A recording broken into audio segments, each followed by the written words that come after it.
Sa iba pang balita, nagbabala si Executive Secretary Lucas Bersamin na mas mataas na ang inaasahan sa mga miyembro ng gabinete na nananatili sa pwesto matapos ang hiling na courtesy resignation. Gate niya kailangan patunayan ng mga ito na karapat-dapat silang manatili sa tiwala ng Pangulo at ng publiko. Makakasama natin sa kwentuhan si Jasmine Canonoy. Higit pa sa inaasahan ang kailangang ipakita ng mga miyembro ng gabinete sa kanilang trabaho matapos hindi napabilang sa mga sinibak sa pwesto. Ito ang inihayag na Executive Secretary Lucas Bersamin matapos mayorya ng gabinete ni Pangulong Ferdinand Marcos Jr.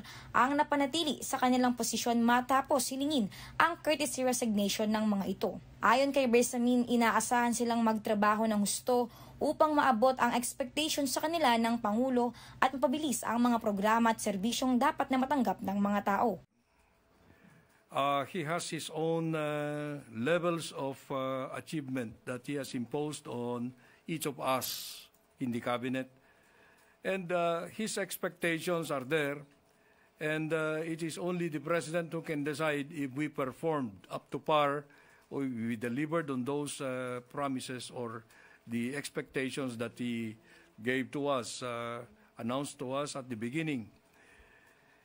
And because of this, the President might have probably, most likely, determined that most of these whom he retained have performed at par. Because otherwise, he would surely have fired them. You know, this is not a purge. You must understand that. Para naman sa mga opisyal na hindi nabanggit kung ano ang magiging kapalaran, sinabi ni Bersamin na nagpapatuloy pa ang performance review sa kanilang trabaho, kabilang na ang kalihim ng Presidential Communications Office. We will not delve into the details because they are not to be, they're of different categories, okay?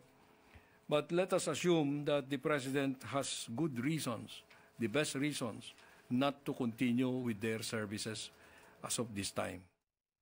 Dahil naianunsyo na ang kapalaran ng mayorya ng mga kabinete, ilan na lamang ang hindi pa napagdesisyonan kung mananatili o maaalis. Tulad ng National Security Advisor, Special Assistant to the President, Presidential Advisor on the Peace, Reconciliation and Unity, Presidential Advisor for Poverty Alleviation, Presidential Legislative Liaison Office, Presidential Assistant on Maritime Affairs at Presidential Advisor on Military and Police Affairs. Kasabay nito, nilinaw ng kalihim na mananatiling Secretary ng Department of Foreign Affairs si Enrique Manalo na dapat sana ay magiging permanent representative ng Pilipinas sa United Nations dahil magiging epektibo ang kanyang bagong pwesto sa August 1 pa at kailangan pang makumpirma muna ng Commission on Appointments. But because of the necessity for him to be confirmed before going over to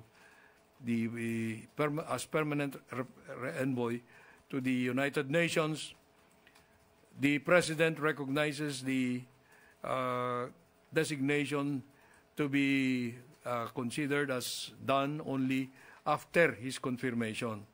In the meanwhile, he will remain as the Secretary of Foreign Affairs. Ako si Jasmine Canonoy para sa Kwentong Politiko.